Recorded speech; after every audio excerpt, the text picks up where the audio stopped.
Hello, my name is Matthew Taro. It's hard out there now. People are struggling. There are no jobs, the rent is due, and the bank wants their money without a second stimulus check to help you pay the bills. What is there left to do? And how can you help those around you? Treat yourself. I like to talk to you about helping others by being selfish. Invest in the most important charity there is, you.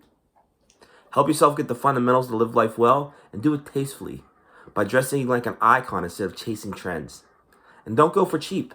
In 2016, Carl Richards of the New York Times said, paradoxically, you can actually spend less by spending more. I have surveyed the class, and half of you give your money to beggars in the street, and even less of you to charities at the register. Most of you bargain shop, and a lot of you go to on the thrift hunt with $20 in your pocket, looking for a come up. What? And most have the TV on in the background, just inundating you with commercials subliminally. So first, let's talk about how some of your money gets put out in the streets and how best to serve yourself by not giving it away. Then, let's talk about buying some good, iconic fashion that will last you longer than the fresh fashion that can go out of style. And lastly, ignore the hype. Temper the influence that comes from outside your situation. So first, I know my fellow classmates are good people, of course. How much do you give back, and to whom? Are you a charitable person given to those in needs? Do you give to people, or do you give to organizations?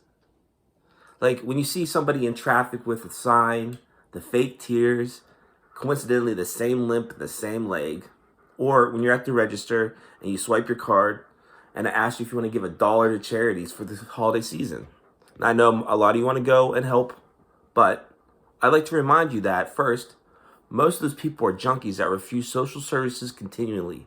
And those social services will put restrictions on their behavior, hoping to help them and their activities in exchange for shelter and food. And what activities are those? Drugs, smoking that pipe. And some of them aren't even homeless. Some just prey on the kindness of others to hustle out cash to fund extravagances like Mercedes-Benz. It's on WorldStar all the time. And then let's talk about those companies that use your money at your register for charities, when what they really are doing is claiming that charity as their own so they can get tax breaks on the back end. So the money that they would have used for taxes that would have helped fund the city for more of the social programs for those junkies that are out in the streets are now being eliminated because they gave your money to them. And have you ever been short on cash? Of course you have. We all have. Think about all that little money you give out on the street. That could have been used for a Starbucks or a nice lunch, something that puts a little pep in your step, and something that gives you a little bit more pride because you get to give yourself something nice. So prevent yourself from borrowing from others or being in a position to receive charity. Don't ask for other people for a loan or a handout by keeping all that little small change on the side and then giving it to yourself in need. Be your own charity. Now, next, I'd like to ask you, do you see a nice outfit you like at Macy's or online, but then try to recreate it at TJ Maxx or Marshall's? Of course. Who wants to like a little bit of a deal? I'd like to tell you about Terry Pratchett, who wrote his book, Men at Arms. He has a character named Vimes that reasoned that good boobs lasted for years and years. A man who could afford $50 had a pair of boots that still kept keeping his feet dry in 10 years' time, while the poor man who could only afford cheap boots would have spent hundreds of dollars on boots in the same time and would still have wet feet. This is his Samuel Vimes' Boots Theory of Socioeconomic Unfairness. And I'd like to implore you to spend money on the right clothing and good. Cheap things will wear out faster and not work as well. And like what I said about Richards from the New York Times, he said more expensive items may cost more, but if you choose wisely, the quality make them last longer than the cheaper option. Now, a lot of you, as I mentioned in the survey, said that you thrift shop. And I want to say that this is actually a very smart way to doing it because these iconic lasting goods that are well made, sometimes people just tire of them and they give them away to thrift shops. That doesn't lessen their quality. And actually, you might be lengthening the usefulness of the good by buying them again and keep on using them. They will serve you well for years and years. So that's a smart choice by my class, and I'm happy to be within your numbers. So lastly, I'd like to talk about being aware of what's being marketed to you. And don't always chase the hype that brands try to create to make you spend money you don't have.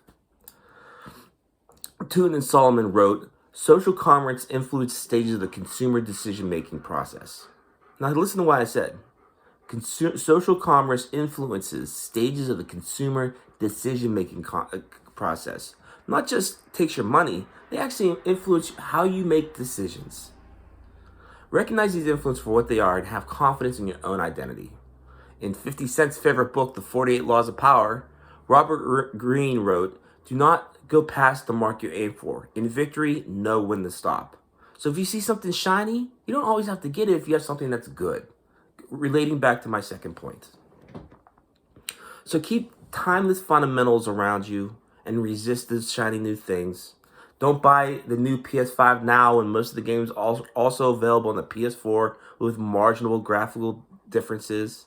And plus the new PS5 needs a new HDMI 2.1 to fully utilize its capabilities as advertised with the upcoming firmware update. So then you'd have to buy a new TV to go with your new PS5. Meanwhile, you have a PS4 just working for you at home. And if you have an Xbox, I'm sorry. Well, this is going to be about all the time I have. So first, we talked about not giving away your money and investing in yourself. Then we talked about using said investment to buy yourself quality goods that may be more expensive, but will last. And finally, we talked about how media influences your decisions and why to avoid that influence.